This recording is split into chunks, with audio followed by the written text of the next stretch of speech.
স্বাগত রাত ৯টায় বাংলাদেশের সঙ্গে আছি আমি জাহিদ হোসেন। সবশেষের খবর, আলোচনা ও বিশ্লেষণ নিয়ে আছি আমি আসমা মিতা। আর খেলাধুলার সব খবর জানাবো আমি মাজহারুল ইসলাম। তার আগে জানিয়ে দিই শিরোনাম। তিস্তায় অনিশ্চয়তা থাকলেও সই হচ্ছে গঙ্গা ব্যারাজ চুক্তি। প্রকল্প বাস্তবায়নে দিল্লিকে পাশে চায় ঢাকা। জঙ্গিবাদ প্রতিরোধের আহ্বান প্রধানমন্ত্রীর। চট্টগ্রামের অভিযান শেষে শিশু নারী সহ 5 মৃতদেহ উদ্ধার।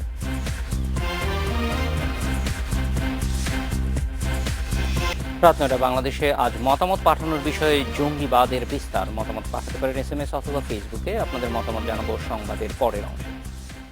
তিস্তা চুক্তি নিয়ে অনিশ্চয়তা থাকলেও প্রধানমন্ত্রী শেখ হাসিনার ভারত সফরে সই হচ্ছে গঙ্গা ব্যারাজ নির্মাণ চুক্তি। বহু বছরে ঝুলে থাকা বিষয়টি নিয়ে ঐকমত্যে পৌঁছেছে ঢাকা ও নয়াদিল্লি। এ প্রকল্প বাস্তবায়িত হলে তিস্তার সমস্যা কাটিয়ে ওঠা সম্ভব হবে বলে মনে করছেন প্রধানমন্ত্রীর উপদেষ্টা ডক্টর মশিউর রহমান। আর বিশেষজ্ঞরা বলছেন প্রস্তাবিত ব্যারাজ তৈরি হলে দূর হবে দেশের দক্ষিণ পশ্চিমাঞ্চলের পানি সমস্যা। দেশের দক্ষিণ পশ্চিমাঞ্চলের শুষ্ক মৌসুমেও মিষ্টি পানি প্রবাহ বজায় রাখা, নদীর নাব্যতা সংকট নিরসন ও উপকূলীয় এলাকায় লবণাক্ত সমস্যা দূর করতে ৯০ দশকে রাজবাড়ীর পাংশায় গঙ্গা ব্যারেজ প্রকল্পের পরিকল্পনা নেয় বাংলাদেশ। মন্ত্রিপরিষদে ২০০৫ সালে প্রকল্পের নকশা অনুমোদনের পর পদ্মা নদীর ওপর এই ব্যারেজ নির্মাণের সম্ভাব্য যাচাইও শেষ হয়েছে। কিন্তু ভারতের পশ্চিমবঙ্গ সরকারের আপত্তিতে এরপর আর কোনো অগ্রগতি হয়নি। তবে এই প্রকল্পে শেষ পর্যন্ত ইতিবাচক অবস্থান নিয়েছে ভারতের কেন্দ্রীয় সরকার। প্রধানমন্ত্রী শেখ হাসিনার দিল্লি সফরের সময় সই হবে $৪০০ কোটি এই মেগা প্রকল্প বাস্তবায়ন চুক্তি। পশ্চিমবঙ্গ রাজ্য সরকার বিরোধিতা করলেও চুক্তির বিষয়ে অনড় অবস্থানে ভারতের কেন্দ্রীয় সরকার। দুই সরকার এই বিষয়ে একমত হয়ে একটা মীমাংসা করার জন্য প্রস্তুত। এটা বাস্তবায়ন না হওয়ার আমি কোনো কারণ দেখি না। গঙ্গার পানির একটা প্র্যাকটিক্যাল রেজাল্ট আছে এবং সেটা কেন্দ্রীয় সরকারের ক্ষমতার অধীন। গঙ্গা ব্যারেজের মাধ্যমে ভারতের ফারাক্কা থেকে রাজবাড়ীর পাংশা পর্যন্ত পদ্মার ১৬৫ কিলোমিটার জুড়ে বর্ষায় পানি সংরক্ষণ করা যাবে। এই পানি শুষ্ক মৌসুমেও ব্যবহার করতে পারবে দুদেশই। প্রকল্প বাস্তবায়ন হবে দুদেশের যৌথ উদ্যোগে। টেকনিক্যাল ফিজিবিলিটি স্টাডি যেটা সেটা আমরা করেছি এবং আমাদের স্টাডি আমরা ইন্ডিয়ার সাথে শেয়ার করেছি যে সার্বিক কল্যাণের পর্যায় কতটুকু, আর এই ক্ষতিটুকু একদম শেষ নয়, এই ক্ষতিটুকু সবই পূরণ করা সম্ভব। সেজন্য কিছু অতিরিক্ত ব্যয় আছে, সে অতিরিক্ত ব্যয় করতে আমাদের উভয় পক্ষেরই প্রস্তুত থাকা উচিত। যে গঙ্গা বাঁধের সম্পর্কে যদি আমরা ঐক্যমতে পৌঁছাই তাহলে তিস্তার কোনো মূল্যই থাকবে না। বিশেষজ্ঞরা বলছেন গঙ্গা ব্যারেজ হলে ১২ মাসই পানির প্রবাহ নিয়ন্ত্রণ করা যাবে। শুষ্ক মৌসুমে কৃষিতে পানি যোগানের পাশাপাশি প্রকল্পের আওতায় পাওয়া যাবে ১১৩ মেগাওয়াট বিদ্যুৎ। গাঞ্জেস ব্যারাজটা করার কথা বলা হচ্ছে। এটা ভারত বাংলাদেশের বর্ডার থেকে অন্ততপক্ষে ৭০-৮০ কিলোমিটার ভাটিতে এবং ফারাক্কা ব্যারাজ থেকে ১৫০ কিলোমিটার ভাটিতে। কাজেই ভারতের পত্রপত্রিকায় যে কথাগুলো বেরিয়েছে টেকনিক্যালি এগুলো সত্য নয়। অর্থাৎ টেকনিক্যাল বিষয়টি নিয়ে রাজনীতি না করে এই বিষয়টা রাজনীতিকভাবে আউটলাইন করে দিলে টেকনিক্যাল লোকরা টেকনিক্যাল সমাধান বের করতে পারবেন। এই প্রকল্পে অর্থায়নে আগ্রহ দেখিয়েছে চীন, জাপান ও মালয়েশিয়া। তবে চূড়ান্তভাবে প্রকল্প বাস্তবায়নে ভারতকেই পাশে চায় বাংলাদেশ সরকার। Nafiza Daula, independent news, Dhaka. দেশে জঙ্গি সন্ত্রাসের কোনো ঠাঁই নেই, আবারও পরিষ্কার জানিয়ে দিলেন প্রধানমন্ত্রী শেখ হাসিনা। জঙ্গিবাদের উত্থান যেখানেই হোক না কেন কঠোর ব্যবস্থা নেওয়ার হুঁশিয়ারি দিয়েছেন তিনি। পাশাপাশি মেধাবী শিক্ষার্থীরা যাতে জঙ্গিবাদে না জড়ায় সেজন্য সবাইকে সতর্ক থাকতে বলেছেন প্রধানমন্ত্রী। ওসমানী মিলনায়তনে সকালে বঙ্গবন্ধু গবেষণা খাতে বঙ্গবন্ধু ফেলোশিপ প্রদান অনুষ্ঠানে এই আহ্বান জানান প্রধানমন্ত্রী। বিজ্ঞানমনস্ক জাতি গঠন, গবেষণা, উন্নয়ন ও ডিজিটাল বাংলাদেশ গড়ার লক্ষ্যে বঙ্গবন্ধু শেখ মুজিবুর রহমানের স্মরণে Bangabandhu fellowship on science and ICT প্রদান করা হয়। ওসমানী মিলনায়তনে আয়োজিত অনুষ্ঠানে শিক্ষা, প্রযুক্তি ও গবেষণা ক্ষেত্রে সরকারের নেয়া নানা পদক্ষেপ তুলে ধরেন প্রধানমন্ত্রী শেখ হাসিনা। বাংলাদেশ এখন তো সারা বাংলাদেশে আমাদের ইন্টারনেট সার্ভিস শুরু হয়ে গেছে। আমরা স্যাটেলাইটও উৎক্ষেপণ করছি। তাছাড়া স্কুলে আমরা মাল্টিমিডিয়া ক্লাসরুম করে দিচ্ছি, আমরা কম্পিউটার ল্যাব তৈরি করে দিচ্ছি। দেশের সার্বিক উন্নয়নের পথে জঙ্গিবাদ অন্যতম বাধা উল্লেখ করে প্রধানমন্ত্রী সবাইকে এক হয়ে জঙ্গিবাদের বিরুদ্ধে জনমত তৈরির আহ্বান জানান। একটা সচেতনতা সৃষ্টি করতে পারেন, তাহলে আমরা নিশ্চয়ই আমাদের দেশকে এই ধরনের জঙ্গিবাদ সন্ত্রাস মুক্ত রাখতে সক্ষম হব। সরকার এ ব্যাপারে দৃঢ় প্রতিজ্ঞ। যেখানেই হোক এই ধরনের কোনো জঙ্গিবাদ সন্ত্রাসের কোনো স্থান বাংলাদেশে হবে না, তার বিরুদ্ধে যথাযথ মেধাবী শিক্ষার্থীরা যাতে জঙ্গি সন্ত্রাসে জড়িয়ে না পড়ে সেজন্য সবাইকে সজাগ থাকার আহ্বান জানান শেখ হাসিনা। আমাদের ছেলে মেয়েরা অত্যন্ত মেধাবী, দেশে না বিদেশেও যারা পড়াশোনা করে তারাও তাদের মেধার দৃষ্টান্ত রেখে যাচ্ছে। এই ধরনের জঙ্গিবাদ সন্ত্রাসের সাথে যেন সম্পৃক্ত না থাকে সেদিকে বিশেষভাবে নজর দেওয়ার জন্য শিক্ষক, অভিভাবক থেকে শুরু করে আমাদের যারা আছেন সকলের প্রতি, সমাজের সকল স্তরের মানুষের প্রতি আমি আবেদন জানাচ্ছি। চলতি অর্থবছরে 1702 জন ছাত্রছাত্রী এবং গবেষককে দেয়া হয়েছে Bangabandhu fellowship. Masudur Rahman, independent news, Dhaka. চট্টগ্রামে কর্মরত বিদেশিদের ওপর হামলার পরিকল্পনার অংশ হিসেবে জঙ্গিরা সীতাকুণ্ডে অবস্থান নিয়েছিল বলে ধারণা করছে পুলিশ। ছায়ানীড়ে চালানো অভিযানে নিহত 4 জনই নব্য জেএমবির সদস্য বলে দাবি তাদের। অভিযান শেষে বাসাটিতে ছড়িয়ে ছিটে থাকা বোমা নিষ্ক্রিয়ের পাশাপাশি আলামত সংগ্রহ করেছে আইনশৃঙ্খলা বাহিনীর নানা সংস্থা। সীতাকুণ্ডের জঙ্গি আস্তানায় পুলিশের অপারেশন অ্যাসল্ট 16 19 ঘন্টার রুদ্ধশ্বাস অভিযানে গুলি ও আত্মঘাতী বিস্ফোরণে নিহত 4 সন্দেহভাজন জঙ্গি। পরে মেলে এক শিশুর মরদেহ। উদ্ধার হয় বাড়িটিতে আটকে পড়া 20 বাসিন্দা।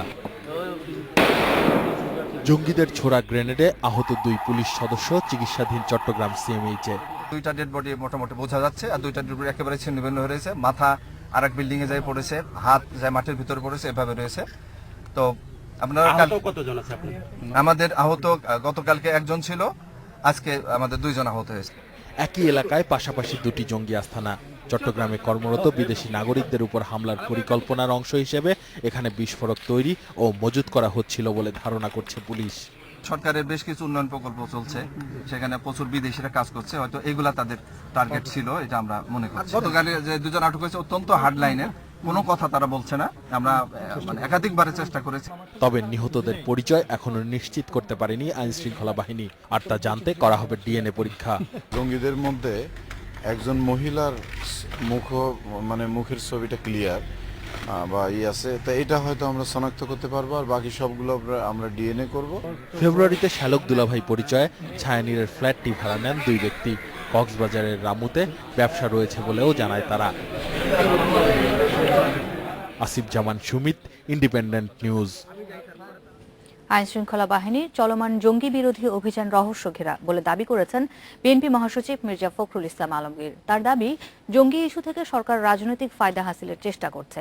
বিএনপির নবগঠিত নারায়ণগঞ্জ জেলা কমিটির নেতাদের সঙ্গে নিয়ে সকালে জিয়াউর রহমানের সমাধিতে শ্রদ্ধা জানানোর শেষে তিনি এই দাবি করেন। জঙ্গি তৎপরতা নিয়ে বিভিন্ন আইনশৃঙ্খলা বাহিনী পরস্পর বিরোধী বক্তব্য দিচ্ছে বলেও দাবি করেন মির্জা ফখরুল। তিনি অভিযোগ করেন, প্রধানমন্ত্রীর পদে থেকে দলীয় প্রতীকে ভোট চাওয়া নির্বাচনী আইনের পরিপন্থী। মির্জা ফখরুল বলেন, বিএনপি নির্বাচনের জন্য প্রস্তুত, ভোটের সুষ্ঠু পরিবেশ তৈরি হলে তাতে দলটি অংশও নেবে। এখন পর্যন্ত যারা গ্রেপ্তার হয়েছেন তাদের খুব কম সংখ্যক অভিযুক্তকেই বিচারের আওতায় আনা হয়েছে, এবং বেশিরভাগ ক্ষেত্রেই দেখা যায় যে তাদেরকে হত্যা করা হচ্ছে। এই জন্যে কিছুটা রহস্য থেকে যাচ্ছে, এবং তারা আজকে এই জঙ্গিবাদকে ব্যবহার করে রাজনৈতিক উদ্দেশ্য হাসিল করতে চাচ্ছেন বলে। সেনা সমর্থিত তত্ত্বাবধায়ক সরকারের সময় বিভিন্ন ব্যবসা প্রতিষ্ঠান ও ব্যক্তির কাছ থেকে আদায় করা 615 কোটি 55 লক্ষ টাকা ফেরত দেওয়ার নির্দেশ দিয়েছে আপিল বিভাগ। খারিজ হয়েছে 11 প্রতিষ্ঠানকে অর্থ ফেরত দিতে হাইকোর্টের আদেশের বিরুদ্ধে বাংলাদেশ ব্যাংকের আপিল। প্রধান বিচারপতি এস কে সিনহার সহ 4 সদস্যের বেঞ্চ সকালে এ রায় দেন। সেনা সমর্থিত তত্ত্বাবধায়ক সরকারের সময় একটি গোয়েন্দা সংস্থা এবং তৎকালীন টাস্কফোর্স ইন্টেলিজেন্স TIF প্রায় 40 ব্যক্তি ও প্রতিষ্ঠানের কাছ থেকে 1232 কোটি টাকা জরিমানা আদায় করে। এরপর 2009 সালে ওই টাকা ফেরত চেয়ে হাইকোর্টে 11টি রিট আবেদন করে বিভিন্ন ব্যক্তি ও প্রতিষ্ঠান। জরিমানার টাকা ফেরত দিতে 2010 ও 2011 সালে পৃথক নির্দেশ দিয়েছিল হাইকোর্ট। পরে এই আদেশের বিরুদ্ধে আপিল করে বাংলাদেশ ব্যাংক, যা খারিজ করে দেয় সর্বোচ্চ আদালত। আমাদের জুরিসপ্রুডেন্সের ইতিহাসে এটা খুবই আলোচিত একটি রায় হবে বলে মনে করি। তো এইটা যখন আমরা পূর্ণাঙ্গ রায়টি পাবো তখন এটা আমরা সঠিকভাবে বুঝতে পারবো যে সংবিধান এবং আইনের চোখে এবং দৃষ্টিভঙ্গি থেকে এটাকে কিভাবে মূল্যায়ন করা হবে। এ রায়ের ফলে রিট আবেদনকারীরা 615,55,00,000 টাকা ফেরত পাবেন। বাকিরাও আবেদন করে অর্থ ফেরত পেতে পারেন বলে মনে করছেন রিটকারীদের আইনজীবী। অ্যাফিডেভিট আমাদের এই বক্তব্য ছিল কনসিডারেড ফান্ডে শুধুমাত্র রেভিনিউ অ্যামাউন্ট আসতে পারে, এই অ্যামাউন্ট কোনো রেভিনিউ অ্যামাউন্ট না। এবং যেহেতু এটা অবৈধভাবে নিয়ে আসা হয়েছে বা অবৈধভাবে এটাকে জোর করে বাই ফোর্স এবং আইন বহির্ভূতভাবে এই টাকা উত্তোলন করা হয়েছিল, সুতরাং এই টাকা রেভিনিউ অ্যামাউন্ট না, এই টাকা কনসিডারেড ফান্ডে যেতে পারে না, এটা একটা সাসপেন্ডেড অ্যাকাউন্ট ছিল। সেনা সমর্থিত তত্ত্বাবধায়ক সরকারের আমলে বিভিন্ন ব্যক্তি ও প্রতিষ্ঠানের কাছ থেকে নেওয়া জরিমানার অর্থ 2 শতাধিক পে অর্ডারের মাধ্যমে বাংলাদেশ ব্যাংকে জমা হয় সরকারের 0900 নম্বর হিসেবে। Ashik Hossain, independent news, Dhaka. রাত 9টায় বাংলাদেশের নিচে একটা বিরতি।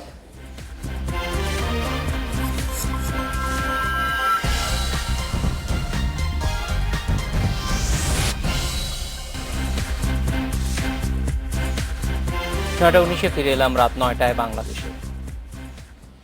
রাজধানীর ধানমন্ডিতে এক তরুণীকে হত্যার অভিযোগ উঠেছে সাবেক স্বামীর বিরুদ্ধে। নিহতের স্বজনেরা জানান, সকালে অফিসে যাওয়ার পথে বাসার সামনে আরিফুন্নেসা আরিফাকে কুপিয়ে জখম করেন তার সাবেক স্বামী মোহাম্মদ রবিন।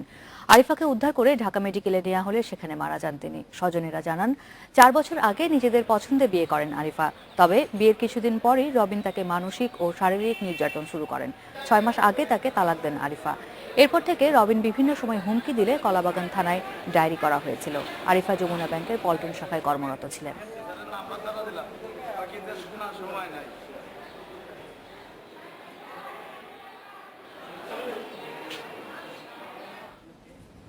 এবারে মাঝার খেলার খবর জানার আগে মাঝার, আজকে টেস্টের সর্বশেষ কি পরিস্থিতি?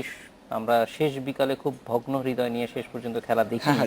যেটা বলছেন ঠিকই বলেছেন, আসলে বাংলাদেশ অনেক ভালো করছিল, এক পর্যায়ে 2 উইকেটে 190 রানের মতো ছিল, যেখানে মনে হচ্ছিল যে আজকে দিনটা ভালোভাবে শেষ করবে আর আগামীকাল অনেক ভালোভাবে বাংলাদেশ শুরু করবে, যেখানে লিড নেওয়ার ভালো সম্ভাবনা ছিল। কিন্তু শেষ সেশনের 20 বল বাকি ছিল, পরপর 3টি উইকেট হারিয়েছে 6 বলের মধ্যে। আমার কাছে এইসব এখনো লিডের আশা ছাড়িনি, কিন্তু যেভাবে উইকেটগুলি গিয়েছে এটা খুবই হতাশাজনক। একদমই হতাশা বলা যায়, কারণ সাব্বিরের উইকেটের ধরন যেটা ছিল, যেভাবে আউট হয়েছে, তারপরেও আমরা দেখেছি ইন্ডুলের আউটটাও, এগুলো আসলে এভাবে টেস্ট ক্রিকেটে মানা যায় না। যাদের মিতাই এসব খবর আছে, সাথে আরো কিছু খবর আছে, আমি সেগুলো জানিয়ে দিব বিরতির পর।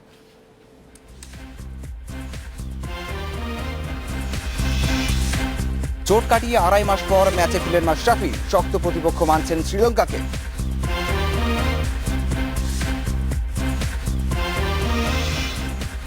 এপ্রিলের শেষ সপ্তাহে বঙ্গবন্ধু গোল্ড কাপ, 7 দিনের মধ্যে কোচ নিয়োগ দিচ্ছে বাফুফে।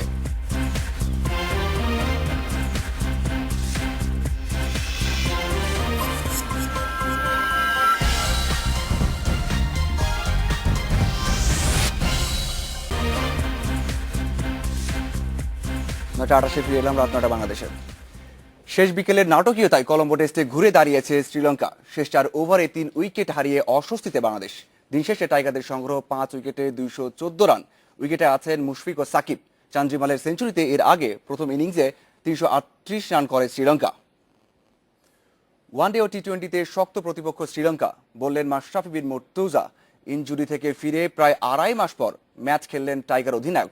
শ্রীলঙ্কা সিরিজের আগে নিজের দুর্বলতা কাটিয়ে ওঠার সুযোগ পেয়েছেন তিনি। জানিয়েছেন, সেটা দিতে না পারলে লঙ্কায় সিরিজ জেতা সম্ভব হবে না। মাশরাফির ম্যাচ ফিটনেস পরখ করতেই ইমার্জিং কাপের প্রস্তুতি ম্যাচ এগিয়ে আনা। চোট কাটিয়ে নেটে বল করলেও খুব একটা স্বচ্ছন্দে ছিলেন না ম্যাশ। ফতুল্লাহ অবশ্য বলের চেয়ে ব্যাটিংয়ের দক্ষতাটাই যাচাই করলেন আগে। খারাপ করেননি একেবারে, 31 বলে 19 রান।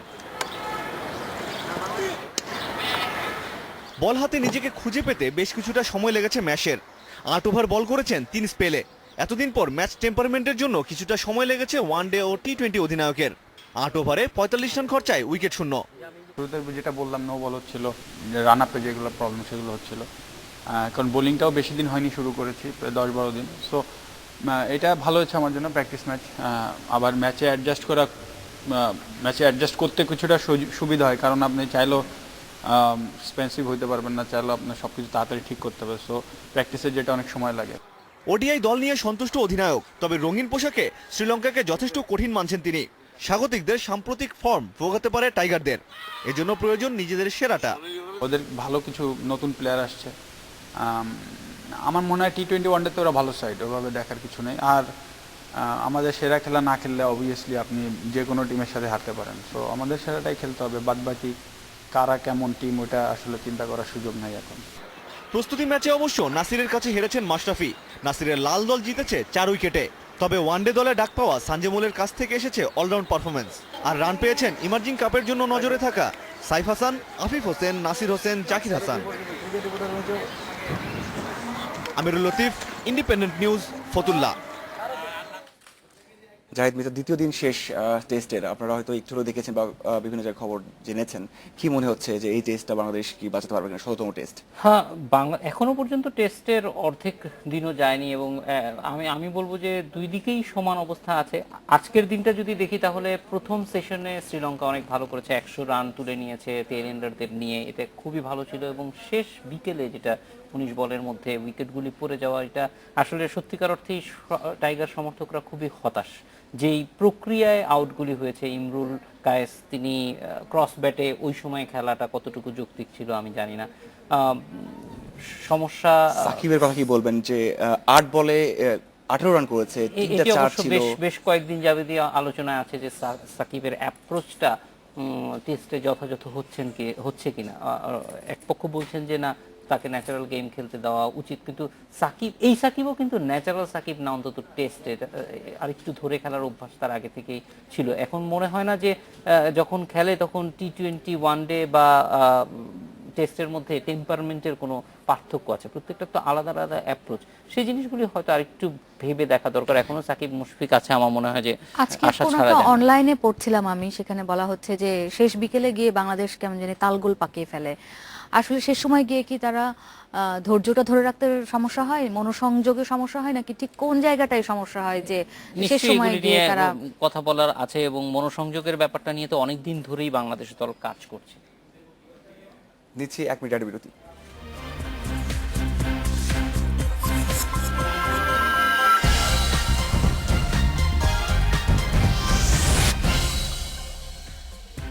এই মাসে শুরু হতে যাওয়া ইমার্জিং কাপের জাতীয় দল থেকে খেলছেন মুমিনুল হক ও নাসির হোসেন।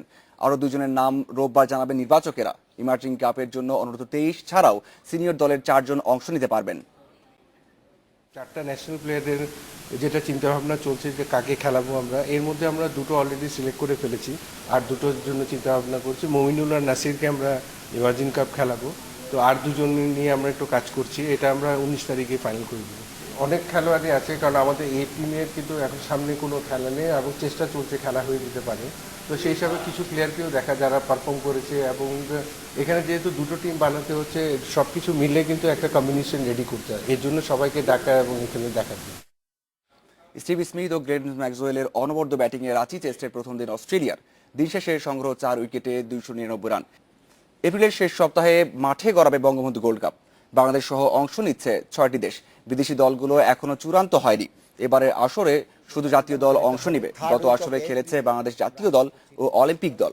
এছাড়া জাতীয় দলের কোচ আগামী 1 সপ্তাহের মধ্যে নিয়োগ দিতে চায় বাফুফে, তবে সম্ভাব্য তালিকা এখনো জানা যায়নি। প্রিমিয়ার লিগের দলগুলোর সংখ্যা বাড়ছে, 12 থেকে দল সংখ্যা হবে 13টি। লিগে বিদেশি ফুটবলার খেলতে পারবেন 3 জন, তবে রেজিস্ট্রেশন করা যাবে সর্বোচ্চ 4 জন।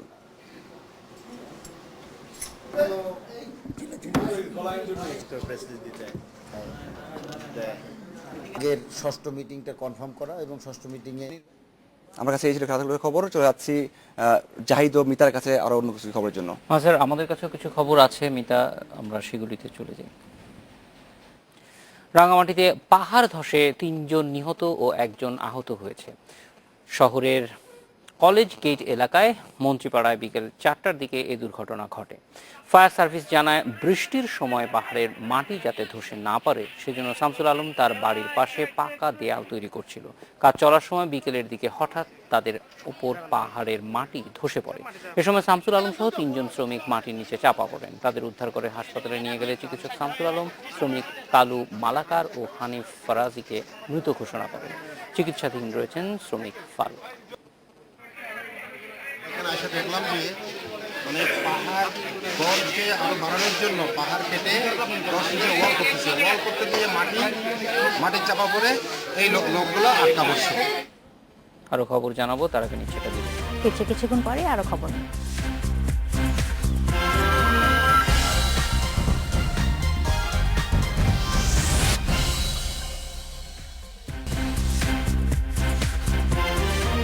নয়টা 46-এ ফিরে এলাম রাত 9টায় বাংলাদেশ। গার্হস্থ্য অর্থনীতি কলেজকে ঢাকা বিশ্ববিদ্যালয়ের অধীনে ইনস্টিটিউট করতে প্রধানমন্ত্রীর হস্তক্ষেপ চেয়েছেন আন্দোলনরত শিক্ষার্থীরা। চতুর্থ দিনের মতো বৃহস্পতিবার তারা রাজধানীর নীলক্ষেত মোড়ে অবস্থান কর্মসূচি পালন করেন। আন্দোলনকারীরা 3টি ছাত্রী হলকে শেখ হাসিনা হল নামকরণ করেছেন। এদিকে শিক্ষামন্ত্রী বলেছেন, এত দ্রুত শিক্ষার্থীদের দাবি পূরণ সহজ নয়। ইনস্টিটিউট করার দাবিতে দুপুরে রাজধানী নীলক্ষেত মোড় অবরোধ করে সমাবেশ করে গার্হস্থ্য অর্থনীতি কলেজের শিক্ষার্থীরা। এরপর ক্যাম্পাসে ফিরে 3টি হলের নামকরণ করেন তারা। দাবি বাস্তবায়নে প্রধানমন্ত্রীর হস্তক্ষেপ চান ছাত্রীরা।